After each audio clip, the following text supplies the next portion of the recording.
బయటికి రావడం కానీ సినిమాలకు స్టోరీ రాయాలని ఉద్దేశంతోనే వచ్చా. స్టోరీలు కూడా రాశారు, చాలా మంచి మంచి కవితలు కూడా రాశారు. నిన్న కవితలు కూడా రాశారా? 200 కవితలు. తమిళనాడులో పుట్టి తమిళనాడులో పెరిగి 200 కవితలు రాశా తెలుగులో.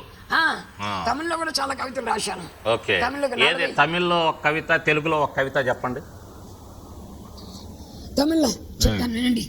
2 కవిత చెప్తా, చెప్పండి. హలో, சாத்தானி நிறம் கருமை, அவனை பயங்கரமான எருமை, அவனை நம்பினால் வாழ்வில் வறுமை வெறுமை சிறுமை, இயேசுவே உன் வாழ்விற்கு அருமை, அவரை ఏற்றுకొండాల్ உன் வாழ்விற்కే பெருமை.